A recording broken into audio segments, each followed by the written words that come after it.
Hello and welcome to a brand new episode of Sportscast Jersey. Today we are joined by a few Old Victorian Cricket Club cricketers, Jonty, Jenna and Jamie Watling. How are you doing, boys? Hey Dan, how are you, mate? All good. Our end, all good. All Getting good, ready yeah. for next week. Very excited indeed. Good stuff, good stuff. Before we come on to next week, let's discuss last week. Obviously, such a well, it was a week of highs and lows, a few days of highs and lows, and obviously slow start. But describe the emotions as you went through the kind of week and um, that last game as well. Just to know you secured it. Jonty, we'll start with you. Yeah, perfect. So obviously we got kind of what we went for. We set out as a group to try and win the group. Bit of a dodgy start, like you said. We obviously lost 1-1 on the first 2 days. So it was a bit up and down. But I think that's kind of the nature of T10 cricket, really.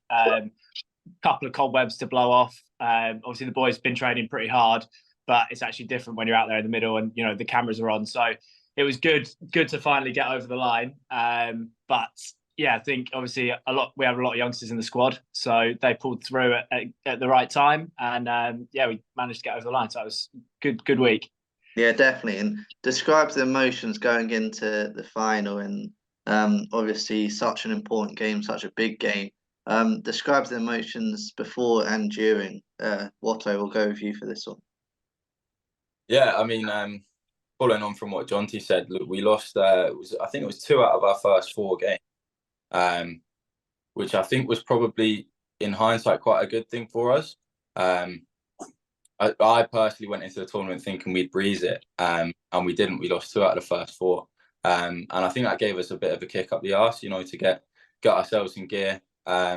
We then went on to win the first 2 on the finals day, which was important. And me and Jonty were saying when we spoke over there in Spain about how important momentum is in cricket, and taking that momentum into the final was just, you had all the confidence in the world. And it's so important to peak at the right time in cricket. And lucky for us, on finals day, we sort of hit our peak.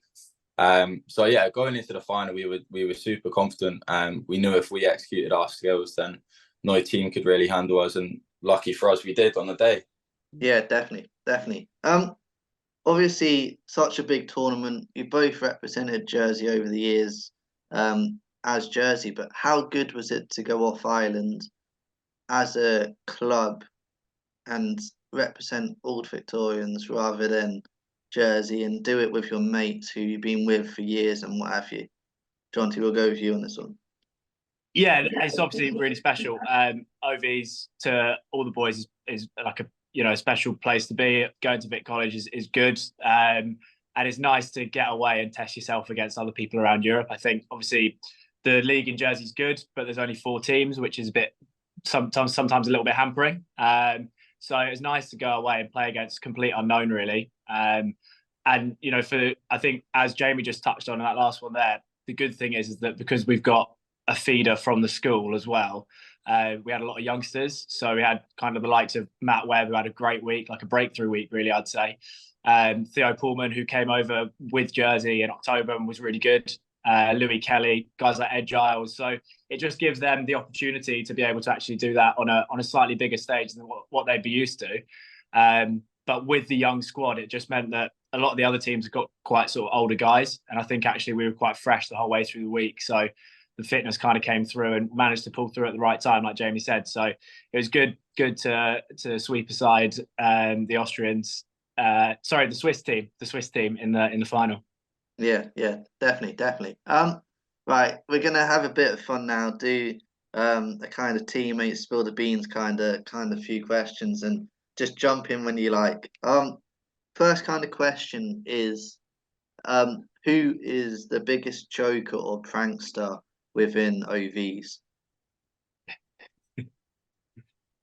After 2 in, I don't know about you. Go on, so you go. I think Scott Simpson's got to get his name in there. I think you'd agree, no? Yeah, definitely Simo. Always on the bus, just chatting absolute waffle most of the time, keeping the energy high. never a quiet moment with Scott around. Usually just chewing your ear off about absolute rubbish. So he'd definitely be up there. The other one I was going to chuck in there was young Louis Kelly. I think he's a man of few words, but when he does speak, he's got me howling at times. He's just like, he'll be quiet for a while and then come out with something outrageous, and it's just like, I don't know, he's sort of adopted that as his personality now, and it's so funny to watch. So yeah, one of those two for me. Yeah. Brilliant. Next one is, who is the worst dressed at OVs? I've been waiting for the question. Luke Gallagher nailed on 100%. He came out, we went out for a few days and he wore like his nan's cardigan, and it was absolutely shocking. But that's just my opinion. Go on, Jonty. I think he might have 25% off at Crew or something, because he's basically just head to toe in Crew. He's like perfect teacher, boat shoes, bit of like a knitted cardigan, thinks he looks top drawer. He is my roomie, so I've got to be careful what I say. But yeah, the squirrel probably takes it on that. Who else? I'm trying to think. Ed Giles is niche. He's got his own sort of style, but I mean, it's not my style, but some people like it, so I'd let him off. But Gally for me is nailed on as number one. Although saying that, Scott went out in flip flops, didn't it? Yeah, I think that was to try and make him not stay out for long, but I think he was last on the dance floor, so I don't really think that worked particularly well. I think his flip flops might still be on the dance floor from where he was two-stepping on the last night, to be fair. Right, Great. That. Great. Next one's a bit of a nicer one. Who is the biggest leader at OVs, be that on the pitch or off the pitch?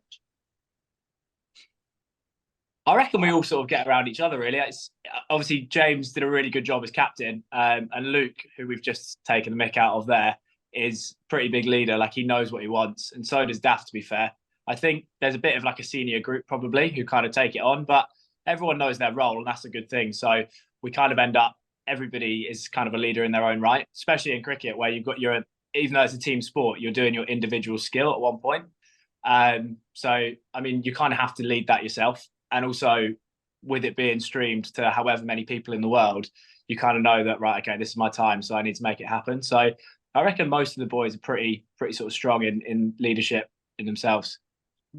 I think to follow on that as well, it'd be rude to speak about leadership without mentioning Swilly, Simon Williams, our team manager. He keeps everything together, pulls the strings on admin stuff. So he really he's the glue which holds us together, really. So shout out Swilly.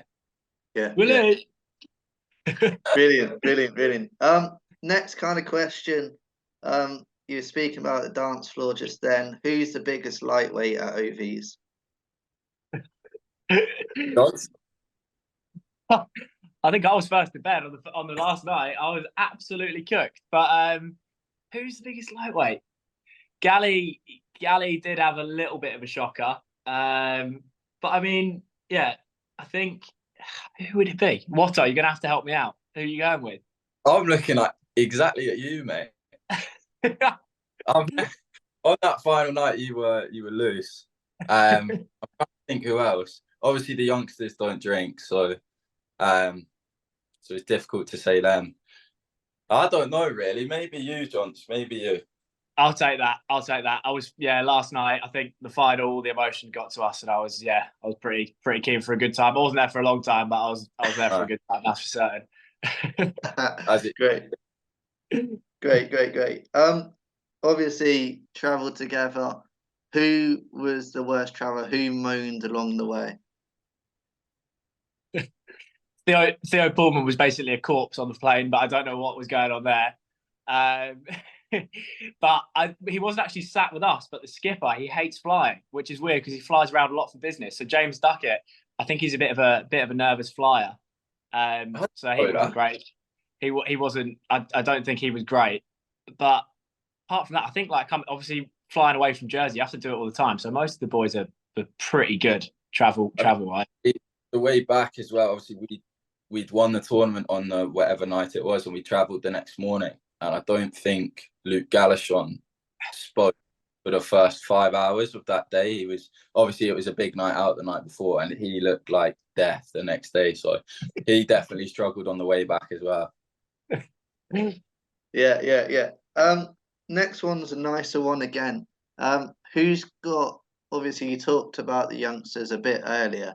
Who's got the most potential coming through? This is going to be a plug, and he's going to hate it. But obviously, Watto, he had like breakthrough week last week. Stood there and absolutely smashed it. Lovely fade, lovely biceps on camera, ball going all over Spain. So I think like, obviously Watto is very talented, kind of ball sports player in general. Plays plays hockey for Jersey, plays a lot of footy as well. So massive week for him last week. A lot of potential there. But then like guys we've already sort of mentioned, Theo Pullman, I think, has got a lot of ability to bowl overs, and so does Matt Webb as well, and Louis. Like, just to put yourself in that situation straight away is a massive thing. And going forward, in terms of creating cricketers for Jersey, like to put yourself in those pressure situations at a young age later on in their careers, like they can kind of come back to that and rely on it and know that they can do it on a big stage. So I think kind of because we've got such a young squad, there's a lot of potential throughout, really. But yeah, they would probably be the main three. Yeah, I'd probably like to jump on that Matt Webb shout. I thought he was fantastic all tournament. He maybe seemed a bit nervous in the first couple of games, but the way he progressed over that tournament was really good to watch. And the future's bright for him. So we'll see how he does in the next tournament, and hopefully goes far with his cricket. Yeah, I think it's one of those as well. I always forget, like Charlie, because he's been around since he's been 14 and 13. And I always just think of him as like a senior player, because obviously, again, he's very good sportsman, plays a lot of football, and he's very mature for his years. But actually, I forget he's only sort of 17. So he obviously absolutely whacks it. He looks like a man when he's out on the cameras as well. So obviously, Charlie's got a very bright career ahead as well. Yeah, definitely. Last kind of question about the scores. It's not a dish to dirt kind of question, but how good is the squad, and is this squad that you went away with, and how good is it to be part of OVs in general as well? Yeah, I think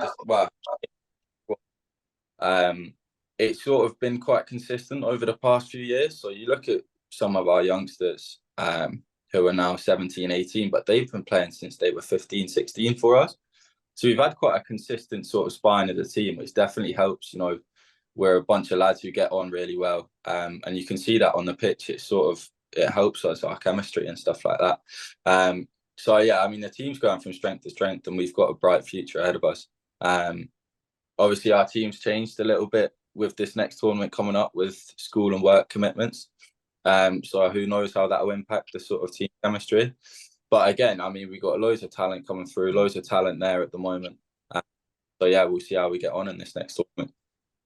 Yeah, and like that's huge credit. Obviously, Elliot Corbell, who does a lot of work with the juniors, and he always sort of has done. He's been a bit between here and New Zealand, but he very much puts in a lot of hard time and effort with the youngsters to try and get them through. And that's why it's great. Like obviously, a tournament like this for the youngsters now going forward, it's something for them to aspire to. So yeah, Corbs does a great job.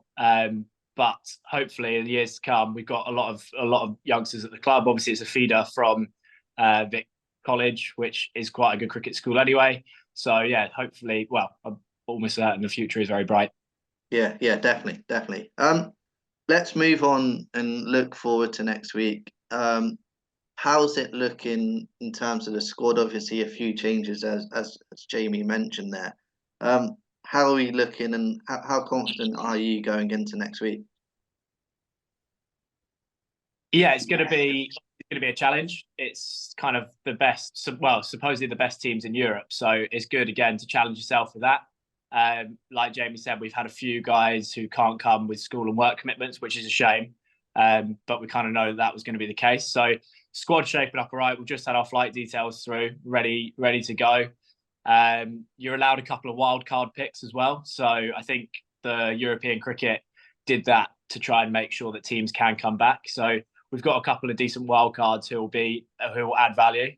But I think it's just like excitement around the whole of next week. Obviously, it's a bit of a longer week, a bit more downtime, which would be quite nice because it was pretty short and sharp when we went over the first time. But again, just it's not necessarily imperative that you win your first few games. Like, we can afford to find our feet again a little bit and then just try and ramp up towards the end of next week and hopefully come back. I've said to Swilly, you need to book some excess baggage for the trophy because it's massive. So yeah, hopefully we'll be all right. Yeah, yeah. And in terms of the games, and how do you prepare for these sort of games? Obviously, the high pressure, it's a top tournament, and how do you prepare for these games, and as individuals as well? How do you look forward to them? Jamie, we'll go with you in this one. Yeah, for me, I don't know. Like, I feel like because it's such a short format, if you try overthink things and think too much about technique, you'll probably struggle and bring yourself down. So I think probably the best way to prepare is just go in there, enjoy it, and play with freedom. I think that's why maybe I found a bit of success in that last tournament, because I just didn't overthink it. I did what I wanted to do, and my mind was pretty clear. So I think that's a good way to prepare when you're on the field. Off the field, obviously, because there's other games going on when you're not playing. So I think we found a bit of success watching other teams and understanding, where they're weak, where they're strong, and how we adapt our game to that. So I definitely think that will come into play in this next tournament. Using our off time to sort of learn from other teams and then use that to our advantage. Yeah. Go on, John. Yeah, no, I'd agree. I think in cricket in general, like, one thing that I've learned, especially in T10, like the short format, is that the momentum swings in the game are so big. You can have one over where you might bowl 2-3 dot balls, but still go for 20. And as a bowler, you just need to be like, okay, right, I've done my job there. In terms of batting, I think, like Jamie said, just be as clear as you can and play with freedom. The boundaries are small. It's a very true wicket, obviously, with it being on an Astro. So you can kind of stand there, and as long as you don't overthink it, I think, and stand there and try and hit the ball out of the park, you're probably going to have quite a bit of success. So yeah, exciting week for next week. Yeah. And how confident are you that the team, yourself and everyone, can get pulled together, get the job done, and bring that trophy home? Yeah, hugely confident. I think the first goal, and this is what we said the first time around, is just get to finals day, because anything could happen on that finals day. We obviously had to do it the hard way in the first one, playing 3 games in the final on the final day. But if we can get through to finals day, which I believe is a top 5 or 4 out of 8, and then it is lottery, and it's just then about, like we've spoken about, peaking momentum and trying to hit our straps at the right time. So I'm very confident, but we'll just kind of, I know it's boring as hell, but just take each day as it comes and try and be as clear as we can with our game plans and how we're going to attack different teams. Yeah. And in terms of the support from back home, obviously got a good reaction and good following from the first week. How good would that be again, and how much do you feel that support from over there? Yeah, I mean, the old Victorians is like a massive association. There's so many people involved. We've got a big group chat of like 100+ people, and getting all those messages in when you get a win or you play well is really good. So yeah, the foundations of the whole club is really good, and yeah, it's just great to be a part of it. Yeah, big time. And like, obviously, we had a few supporters come over. I know an avid listener of the pod, who'll be very happy with this shout out. Andy Brown, he was there. He could have been most annoying on tour, but no, we appreciate, like, obviously, Brownie's paying his money. He's there every week in the summer. He's at Nets. He comes to everything. So we really appreciate him coming over, and others. Charlie Brennan's dad came over, Mark, Chris Searson, and his wife. My mum and dad were over. So like, the support obviously from back home is brilliant, like Jamie says, and because of the exposure that we're getting, there's videos and stuff for the group chat, especially of Jamie getting hit in the nuts, which was absolutely class. But yeah, we're very, very thankful for the support, and we like kind of know that we're doing people back at home proud, and also people who are lucky enough or able to travel as well. Yeah. Thank you, lads. That's been brilliant, and good luck next week. We'll be following from home. Go get the job done. Thanks very much, Dad. Dan. Thanks for having us on, mate. Good man. Brilliant. Cheers, guys, and thank you to everyone that has watched or listened to this episode. Another episode is coming soon.